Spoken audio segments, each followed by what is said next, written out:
Buchanan. I'm a lifelong Michigan resident, current city of Detroit resident.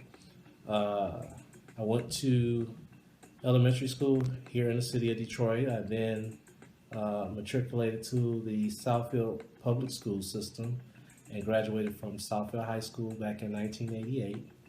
From Southfield High, I then transitioned to the state of Florida, where I went to Florida A&M University for my undergraduate degree. My undergrad degree was in elementary education. I also, during my tenure there at Florida A&M, took a 2-year hiatus to go to the U.S. Army. I was stationed in Babenhausen, Germany. My MOS was field artillery. Upon coming back, I went to Wayne State for one semester to kind of get back in the groove of going to school. And then after that semester, I went on back down to Florida A&M and finished in '94. After I finished school, I immediately went to teaching middle school, actually, 6th through 8th graders at Malcolm X Academy. While at Malcolm X Academy, I went to law school part-time here in the city at the University of Detroit, which is located downtown, that campus. That's where the law school is. Finished that in 2001. I continued to teach for another two and a half, almost 3 years. And then I went into private practice. I never worked for a firm or for any type of corporation or anything like that. I just immediately went out, hung my shingle, and I've been on the grind ever since.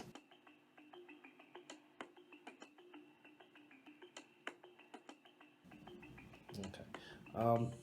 Why did I become a lawyer? Well, uh, while I was as I said earlier, while I was teaching at Malcolm X, I knew I wanted a graduate degree. Wasn't quite sure what I wanted, and I had some interest in being a lawyer. From what I saw on television, I really didn't know what all it entailed because I didn't know anybody in my family that was an attorney at the time, and I didn't know anybody that were immediate friends of my parents or anything like that were attorneys that could kind of sit down and tell me about it.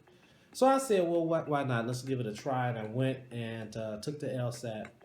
I guess I successfully passed it as far as U.D. standards because they called me and they indicated that they were getting ready to do their acceptance for that semester and what I needed to get. And I turned everything in about a week later. As far as leaving the teaching profession, the main reason I left is because at that time there were a lot of changes that were taking place within the Detroit public school system, and I like to be able to say to myself at least that I was able to see the troubles that we're now dealing with ahead of time.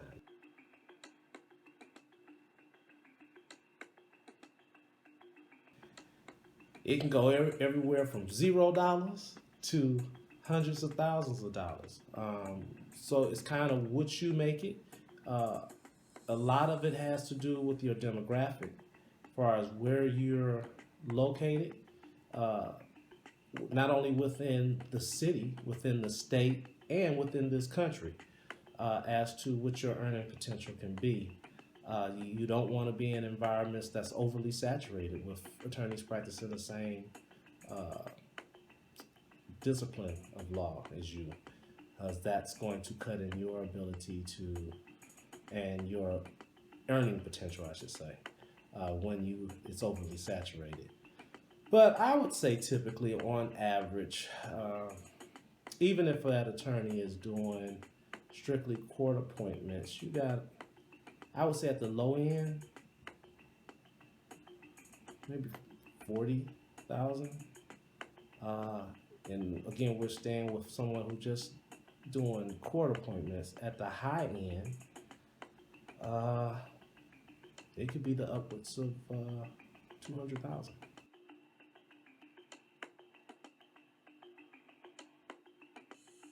Every day is different. You see the same issues, but that's one of the best things about being a lawyer in private practice is that every day is different. Every day is a surprise. Nothing goes the way you think it's going to go. So you have to be quick on your feet. You're dealing with people all day, and that can be a challenge because other people maybe they didn't wake up in a good mood that day. So you have to be able to deal with all of these different personalities every day. So what worked for you for one client may not work for you for client B, but you guys have the same, those two people are similarly situated in that they have the same dilemma. They're confronted with the same dilemma. But there are always circumstances and things on the outside of them that have a direct influence on how you're able to manage their case. And also where you're at. Dealing with cases in Oakland County is completely different than dealing with them in Wayne County or Washington. Um, so to say what's a typical day, I don't think you can. I can tell you each day starts with you waking up and kind of saying to yourself, okay, where do I have to be today? And most of the time, you have to try to put together how you can efficiently get from one court to the other under these different times. Everybody wants you in their court at the same time. Uh, every judge thinks they're the most important judge in the world. So you have to be able to say, well, look, if I got a case in Oakland County, but then I also have one in Wayne County, where would be smartest where would it be smartest for me to start? Because Wayne County and Oakland County run their dockets completely different. So you can get stuck in Oakland County behind jailers and you'll be there for hours. So if that's the case, you want to be in Oakland County as soon as they open the door so that you can get what you got to get done there so you can hustle on up to Wayne County. Because if you do it the other way around and you start in Wayne County, by the time you get to Oakland County, you're behind everybody. So you'll be there all day.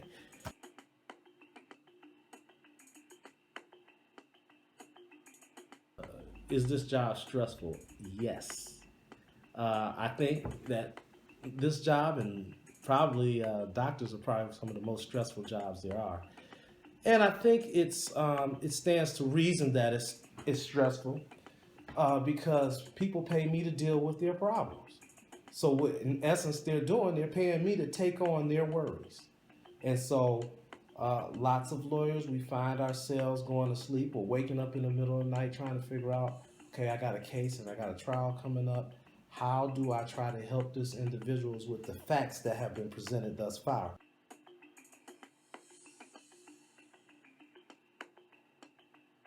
I think the main thing is just being able to uh, be a people person.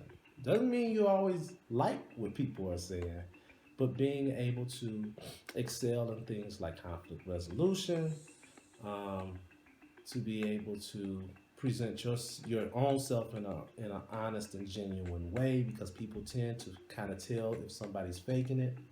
You're in a profession where people are paying you, giving you, in many cases, quite a bit of money, and they trust you. So you have to gain that trust, but not only gain the trust, you have to maintain it too. And patience. Patience is the biggest thing because some of your clients are going to try to worry you to death, and it's because they're panicking or they're in a new situation, and they really are leaning on you. Probably, in many cases, more than what the value of the money that they gave you is.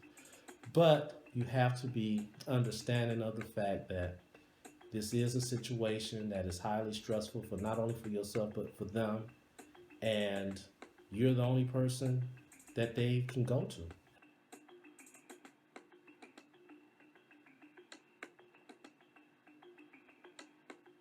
You have to go to an accredited school here in the United States, and then once you've finished from a accredited law school, you then have to sit for the state of Michigan's bar examination. That's a 2-day bar exam, uh, and then you have to pass what they call character and fitness.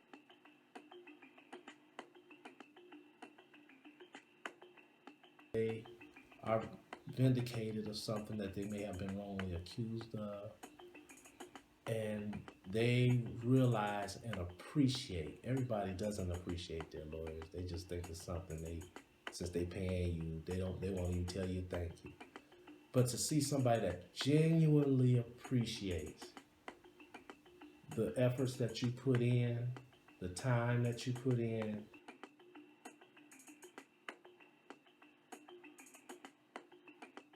the only thing that you have to do is make sure that you allocate the time. You got to know what time is for you. Some people, they can't follow another person's schedule because I might be a very fast reader and I'm able to regurgitate exactly what I read in reading it one time. Whereas me in real life, I have to read a little slower in order for me to be able to comprehend what I read. So that once I'm done reading, I can tell you actually what I read versus me just skimming through. Once you get past that first year and you kind of get the flow of how things go, then it starts to move faster and everything slows down and it's a lot easier to do. By your third year, it's second nature to you, and no matter how much they throw at you, you know how to pick through the information that you have to know for the examinations and for your practical applications in certain classes of the material, and you know how to pick and choose when to do it, how to do it, and more, just as importantly, where to do it.